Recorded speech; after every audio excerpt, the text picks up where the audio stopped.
Hello, everybody out there, and welcome to another episode of the Talk That Talk Show with me, Barry Holmes. We are here for episode 171 of the Talk That Talk Show, and we're here on a short week. I just had an episode here on Monday. We were coming back from vacation, and I just felt super rejuvenated, man. I was so excited to get back on the lanes and exercise that mental freedom that I had of just being able to kick my feet back and just come back recharged. And that's how I think that coming back in this week, especially when you come back from vacation, it's just trying to get settled back into your normal routine and the schedule of things. And my schedule for large portions of last week were sunbathing, golfing, drinking, eating whatever I wanted. And granted, that was all good, and it was, like I said, made for one of the best times I had all summer. But once you come back, you gotta kind of sink your feet back in the ground and figure out what it is that we're gonna try and get out of the mud. And I came back to bowling. It was dope. Me and my father. It was crazy because, like I said before, prior, that a lot of people said that they had missed me and missed my energy in the alley. And granted, I was only gone for a week, but it felt like I was gone for an eternity, man.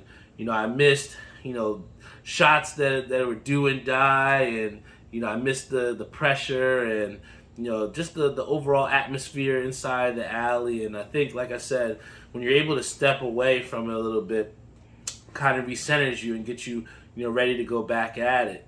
And for me this week, we didn't exactly get a win in the win column. We got the first two games we won, then we got smoked out the last two.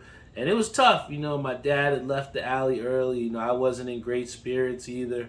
But, it's adversity like that can, shape it and mold you to go to places that you don't think that you can go. And, with 1 week left in the season, it was almost like a reality to us that, okay, maybe we're not doing so hot in the summer, but, we got the regular season that's right around the corner. For me, I'm going to be starting on our Thursday night league, just a week from now, just starting on Thursday. So, to be able to start a new season and start a new chapter, I was looking back at, I was talking to my boy Lenny, and I was looking back on the last season that I had, and statistically, it was one of my worst seasons since pre-pandemic. And, I was trying to attribute and think back and reflect on, what could I have done better? And, part of that, like I said, was practicing and, trying to, really make adjustments a little bit quicker. And, at least trying to hold myself accountable of getting out there and getting more practice reps and, seeking out those opportunities, not just waiting for people to ask me to practice. I think that that's helped me throughout this summer to, get better. And then also, understand what my equipment does and, what it will do for me. And in regards to other people, outside of the bowling world, to make it on a bigger scale, when you just stay true to the things and you stick to the process of improvement, where it be at your job, with your family, with your relationships, or things of that matter, you just have to stay true to the process and just know that the work that you're putting in is worth it, And for me, to where we didn't exactly get those first place finishes that we wanted in tournaments, or we didn't exactly go in top 10 like we wanted to in leagues, but it's the fact that we still laced them up, still went out there and competed, it'll only help us for this upcoming season. So, I'm super excited to close out the bowling season. But, the cool thing about it is it's like people that play baseball in Florida or in California or warm weather states. One season might end, but the next one will start not even a week from now. Bud Stevens says, "What up, Barry? Rehab is going slow, but hopefully I get better before the 8 to 10 months they say it's going to be." And, like I said, a big shout out to Bud Stevens, who's constantly tuning in. And you have someone like him that's, rehabbing and doing as much as he can to get back on the lanes. And, like I said, for me, that was just gone for a week. I can only imagine how Bud's feeling, having not bowled in almost a year now, coming from when he was so hot, where he shot at 800. So, I see it almost as like a Klay Thompson type of feeling for Bud, to where, sometimes some people want to come back too early, and you might not be at the highest of health or status, and then they just wind up coming right back, or not being the same bowler that they were, or not being the same athlete that they were, because they came back too early. So I think one thing that Bud can also show us as well is that take the time. If you're not right, whether it be physically, mentally, take the time to get yourself right so that you can compete at a high level, or that you can excel at a high level. I think sometimes we forget just how hard it is to live an actual day, but it's just one of those things that you just got to try and get through, and just keep trying to fight through, man. I know Bud, like I say, he's itching to be out there, and, I was itching just to get back on the lanes, but, that time off, everybody gets the same time off, so it's just a matter of, what are you going to do in that time off? And, for me, I chose to go in 2 leagues this summer, and I know it's going to pay off for our team, and through that, we were able to build a team that I'm really excited about too, where we added some additions to our Thursday team. My father, big shout out to Pops for joining up. Big shout out to Lenny and me and my Pops for combining for a Monday team. So, again, a lot of things happen when you just put yourself in the pot. And I was excited also because I was telling people on the last episode that I would do a review. I haven't done a review in a long time, just because I've been so stuck on this Call of Duty Warzone, I'm not going to lie. But big shout out to Jeff, big shout out to Theo, big shout out to Twan, Reese, all the people that were pushing for it. This game right here, Madden 23, this is the game that got my interest off of Call of Duty. And we've been playing it for, 3 years or something now. And, first thing you do, turn on the Xbox. That's what you want to play. But this one right here, man, Madden, I think I said initially before, I was worried about whether I wanted to get the game or not, because, we always say, oh, it's the same fucking Madden every single year. Oh, it's the same 2K every year. And I was victim of that, saying that was true. But upon, getting the copy, I was like, you know what, Jeff, I'll trust you on this one. It's going to be a different Madden. I'm going to check it out. And boy, was I happy I listened to Techno Jeff, because this Madden 23 is a completely different game. I think in Madden 22, they really tried to push, the face of the franchise modes, the dynasty modes, the collectible franchises and things of that nature. Madden tried to push that heavy last year without working on the overall mechanics of the game itself. And I think that this is where, in Madden 23, this game is so different in that the mechanics, it just feels like a totally different game. One of the things that I really used to hate about last year's Madden was the fact that when you would be running, it just seemed like you didn't have full control over your character, or things felt clunky. Trying to hit holes seemed impossible to do. And when I was playing the game now, one of the big things that they talked about mechanically wise in Madden 23 was the fact of the 360 cuts. Now, one thing, it could be just something that they put on the back here to try and get us to play it, but you really get a sense of what the 360 cuts do when you're making those quick adjustments, quick cuts, and it really makes for an enjoyable run game in Madden. But one of the things that I've seen that is very difficult to master, I guess you could say, to start, but it's one of those things that as you play it more, it'll make sense. But they completely changed the whole passing that goes into Madden. Before, you used to hold the button, and based on the intensity or the length of the hold that you have on the button, that would be the intensity, or like how hard they would throw the football. And I tinkered around with it a little bit with, trying to use the meter. And then after you complete the meter, they allow you to kind of put within this catch radius where exactly you want to place the ball. And it kind of, in a way, a little bit reminds me of the old Madden where they had the vision back. I think it was like the Jonathan McNabb year. It might have been '06. But, it's just very difficult. You can't just, read the route. You have to also get the meter and put it in the right spot. And like Theo says, passing is so hard. Just for the start, I've, played games on Classic because like my boy Jeff said, the games are just too critical and the penalties too costly if you don't make the right decision passing wise. And what I've seen, I've only played 2 games. Big shout out to my boy Rob from New York. Big shout out to him, Rob Hunter. He's been on a couple episodes here. But I played 2 games against him, and he just showed me that, the game itself is very hard to score. Even though they've added these mechanic things to the game to where you can make sharper cuts, the game seems more fluid. Defensively, they added the gang tackling to it to where, guys can bust through tackles. When you get to certain exchanges where, the ball runner and the defender go together, there's a tapping battle. So they added a lot of things gameplay-wise that really makes the game more enjoyable. And, like I said, with the passing being a little bit difficult, even though you may be failing and throwing picks and stuff like that, it never seems like you're out of the game because you can make the necessary adjustments on defense.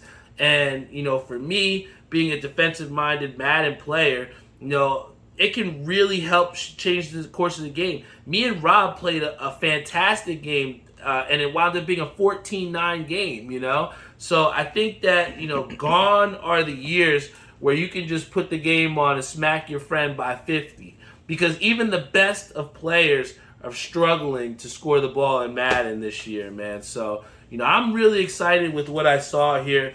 One of the things, like I said, is I didn't want to get Madden if it was going to be the same game like it always is. And I'm just glad that EA Sports really stepped it up in giving us a different game. But one of the things that I did want to talk about here on the show, big shout out to Abe because Abe is he's also been someone that's been a guest here on the show. He's never afraid to speak his mind, and neither am I. That's why I have this podcast. But one of the things that he had posted about was pretty much a post in frustration to a lot of people reacting to the announcement about student loan forgiveness and how they'll be given between $10,000 and $20,000 to qualifying people to knock off student loans. And where this is monumental, what I'm saying, especially for a lot of people, what's been lost has been the overall goal of the initiative to do so. And I say this because, in the post that I shared, we had a comment back. Big shout out to my boy Steve, who, also doesn't have a problem sharing his mind. And, he may be a Trumper and all, but, all people have their own opinions. And I try to listen to people very, unbiasedly as well, too. But, some of the things that were said, not by just Steve, but, from what I've seen from a lot of people in general, just have been, very uninformed and insensitive to say, very frankly, I guess you can say.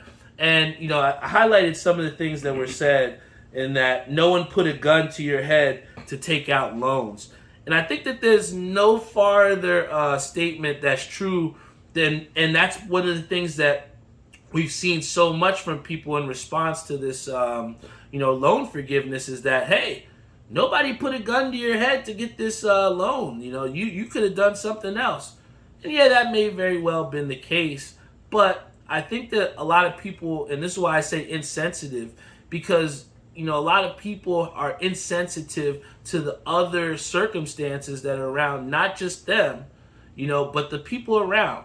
A lot of, I think one of the things that, Andrew Disney, big shout out to him, rest in peace. But one of the things that he was so, keen on and what he talked about was, the whole idea of communal living and where, you're trying to help the next person, to help them to get far and in advance. And when you're talking about this loan forgiveness and how it really can change so many people's lives, and for you to say, well, hey, why should we change these people's lives? Nobody told them to take out these loans. Nobody told them to put a gun to their head to do this. And I think that so often people think that, because you need to take these loans out, that you should automatically be able to pay them. And that couldn't be so far from the truth, because one of the things when we were growing up is they tell you the importance of college. And they stress this idea to you of going to college, and when you go and graduate, you'll get a job right off the bat, and it'll pay itself back off.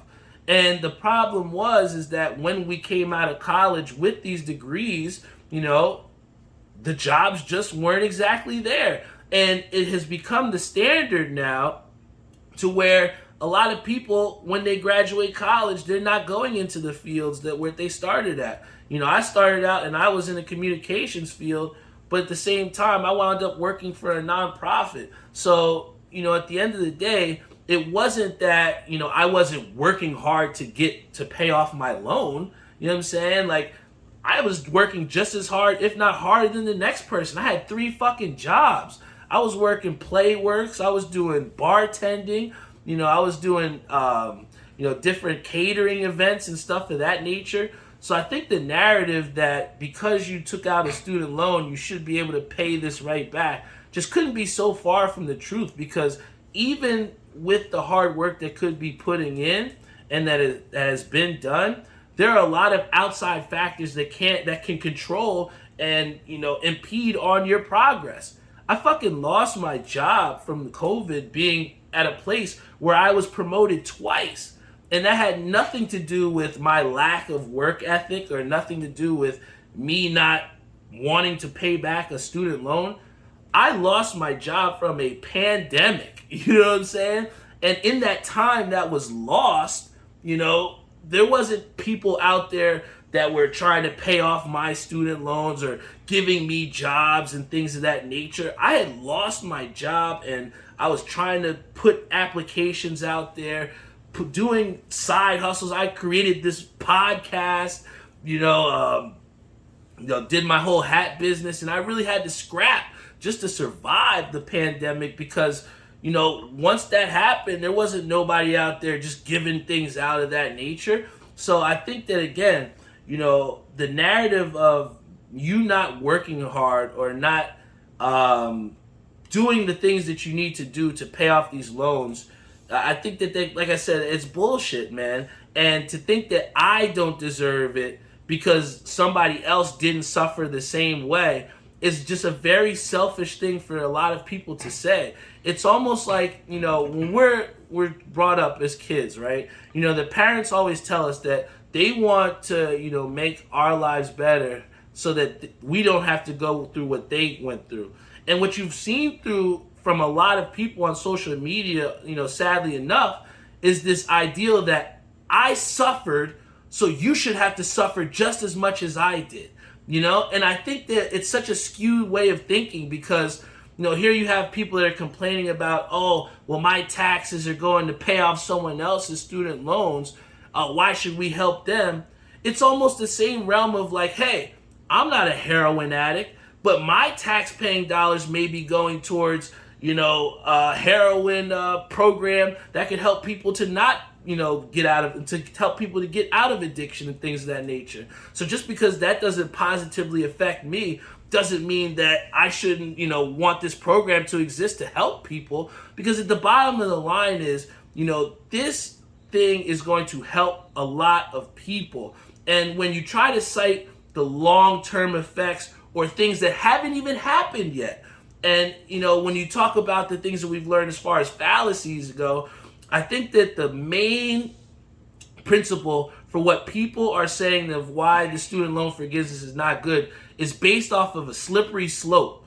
People say that because this happens, oh, now university tuition is going to go up. Because this happens, oh, now the cost of tax is going to be up.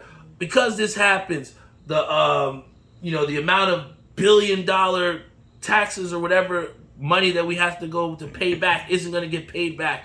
A lot of people are citing these hypothetical things that have not happened to combat over something that will directly happen to affect people positively instantaneously. You can't tell me someone that has, student loans that have been paying back, hundreds of thousands of dollars. I can't tell you how frustrating it is to have been paying student loans since, graduating college back in 2014. And when you look at that principal and you're thinking, fuck, I've been paying off these student loans all this time, when really it's just been going to the interest rate. There has to be some sort of things that people talk about. Oh, yes, there is no long-term solution for this. And, oh, student loan forgiveness, this isn't the long-term solution. Yes, there are bigger issues at hand as to why things are the way they are.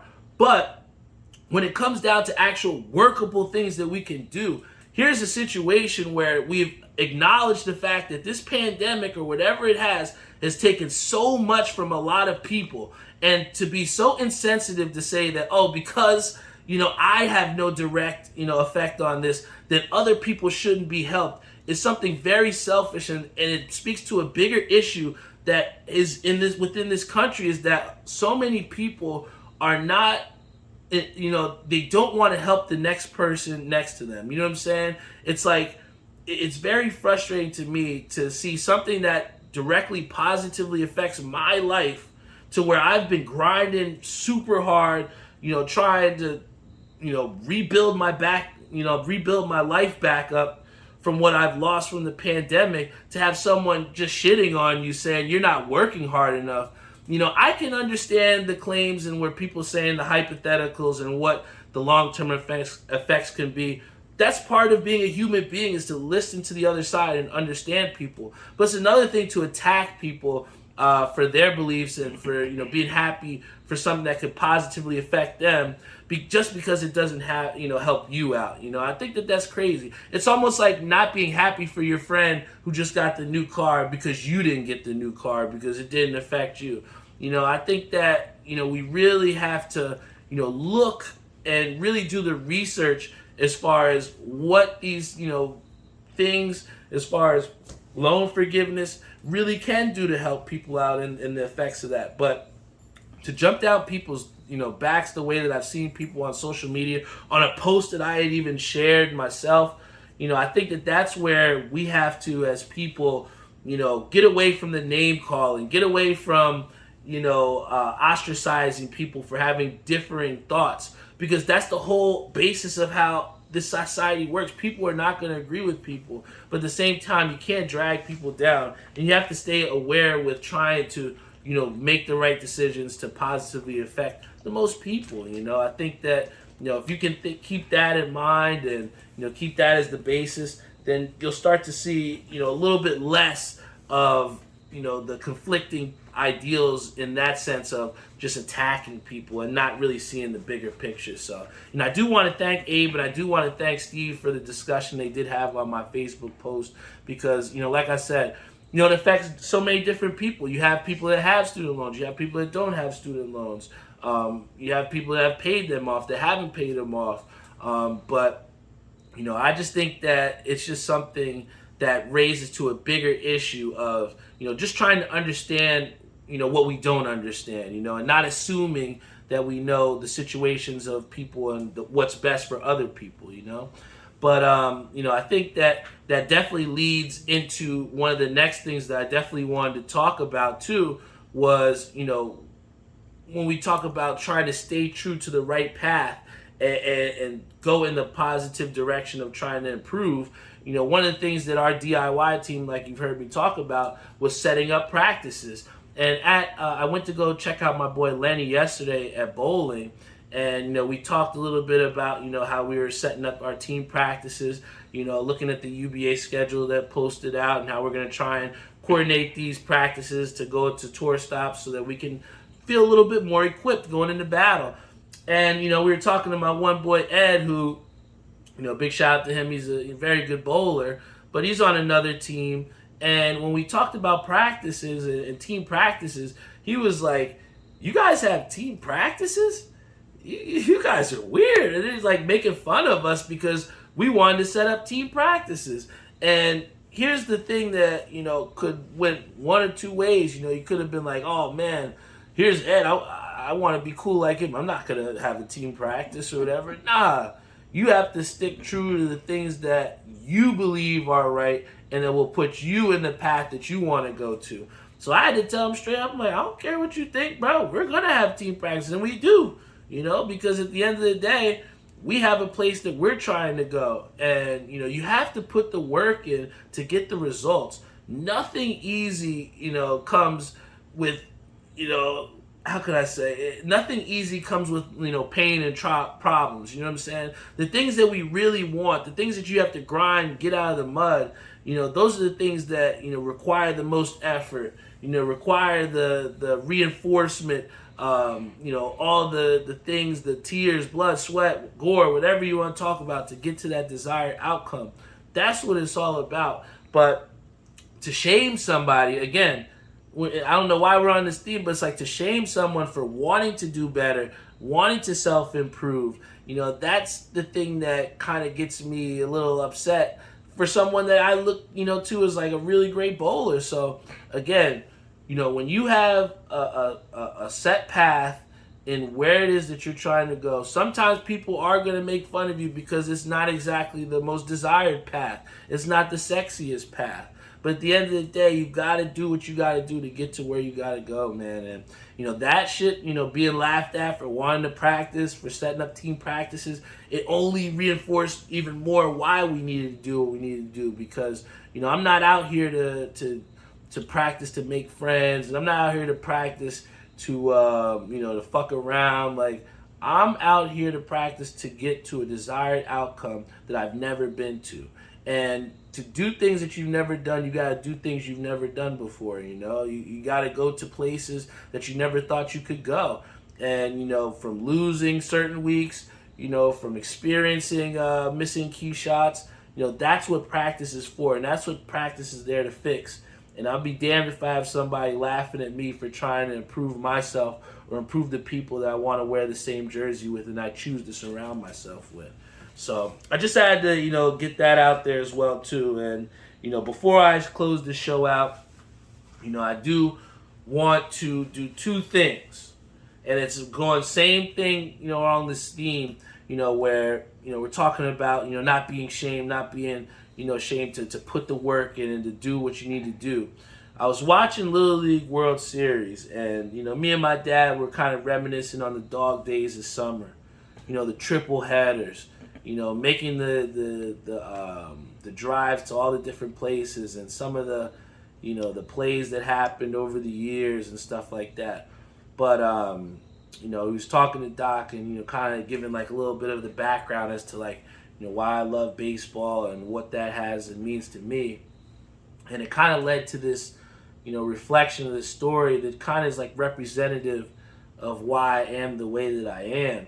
And, at Edison, it's not, things can be a little bit political, obviously, when it comes to, sports. But, there was this all-star team, and they had the coolest jerseys. You had the pinstripes, had the Edison and the All-Stars, but they gave the All-Star jerseys out on the last game of the season. So as we're packing up, getting ready to go, they're about to start the summer season, the All-Star season. And I went to my dad. I'm like, yo, man, I want one of those jerseys, man. That shit is hard.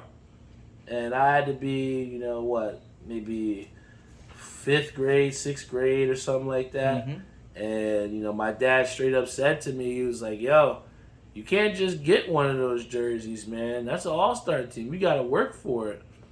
And, it almost like lit a fire under me to where every single day we were going to the batting cages.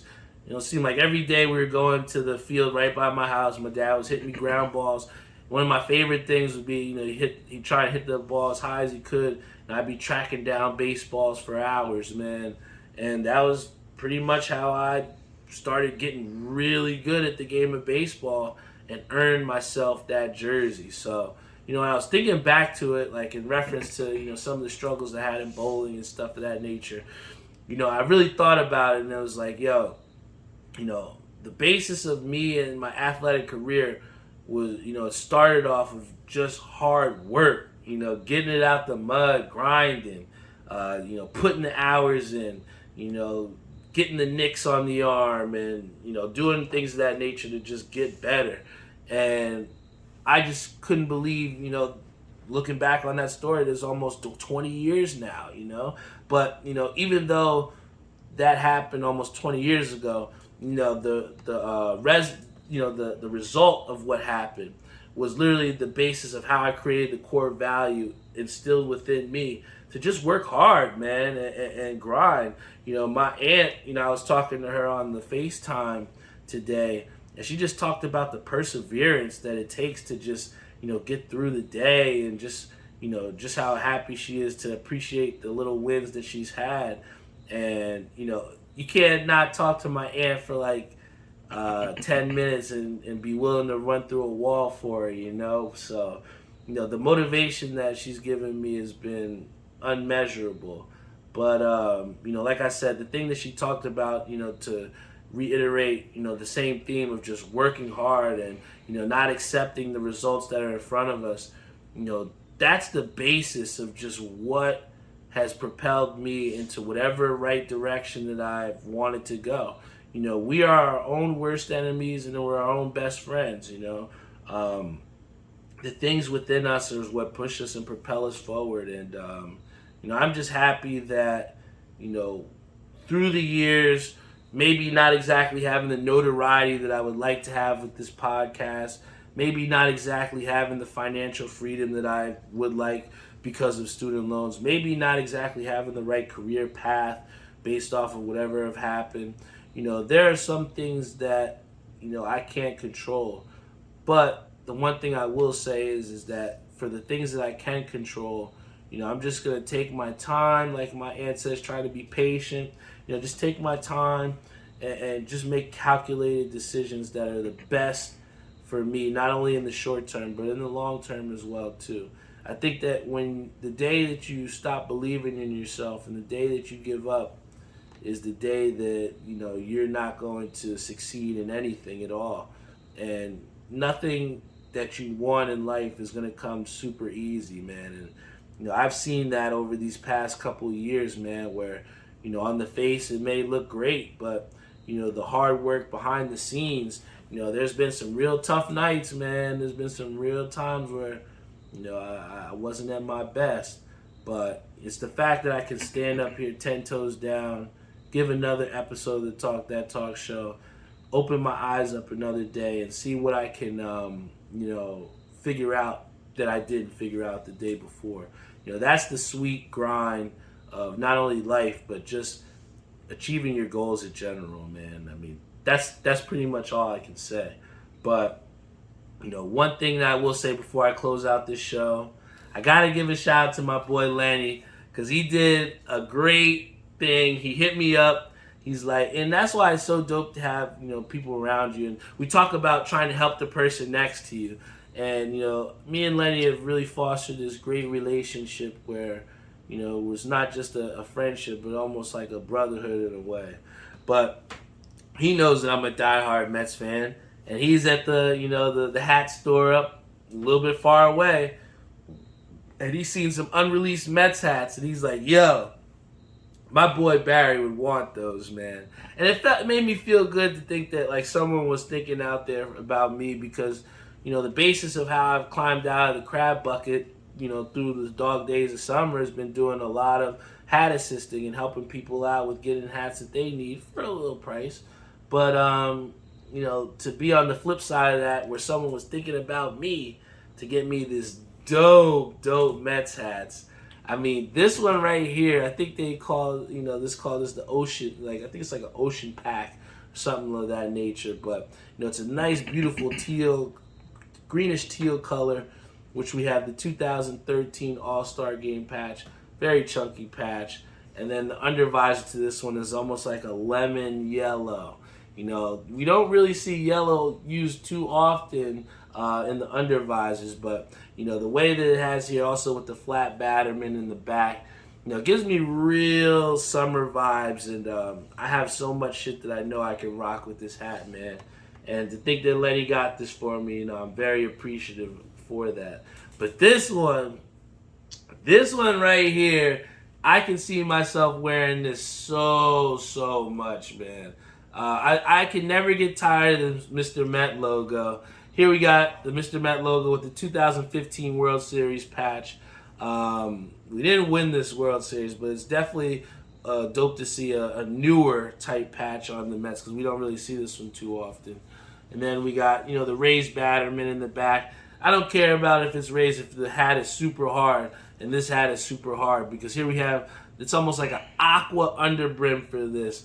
When you talk about custom hats, this one right here really speaks to what I like in terms of creativity. Show me something different that I haven't seen before. And this is a Mets hat that I haven't seen before. And then finally, big shout out to my boy Koo over at ECAP City. For those of you that are tuned in right now, I'm going to give you a sneak peek of next week's drop as far as what's going to be going down here at ECAP City. And they got this beautiful Bison's hat, man. This Bison right here is a beautiful two-tone. We got the International League patch on the side. You don't really see that patch with Bison hats too often. Yes, we have the raised batterman in the back for the minor league. But the thing that sets this hat off is we have this beautiful, like, blush-colored undervisor. It's not exactly that bright pink that we're used to seeing. It's almost like that faint pink, like a blush, I think the name of the color is. So, this one right here is a hat I was super happy and appreciative of Koo for letting me snag a little bit early. You can see this next Thursday at ECAP City. I might even try and pick up another one. That's how hot it is. But once again, I want to thank you guys for tuning into the Talk That Talk show on a short week. If you didn't get a chance to, check out the last episode on Monday. It was a great episode. I think we're actually this is actually 172 today. I think I messed up earlier, but hey, that's what happens when you record live. But I'm just super excited to close out this episode. I've seen so many people that were tuned in. We got Tim Sikoria, Vinny Book, Halfleaf, who we're going to be seeing on Sunday, Ethan Baer, Robert Brantley Jr., Mary Beth Heaney, Ishabod Crane, Shelly, Theo, Cam, Jeff, K-Sam, Bones, who's going to be celebrating his birthday. Thank you to everybody that was tuned in, man. You guys really showed, good support.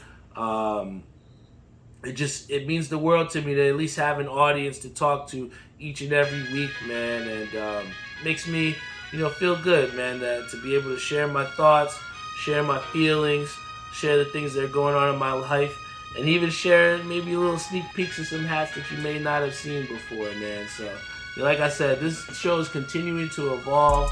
I never know what I'm going to say next. I'm loving the journey, man. So if anything that you don't understand from this episode, if you take anything, just appreciate the process, man. Enjoy the journey. Smell the fresh air sometimes if you need to. Take a step back and just be patient.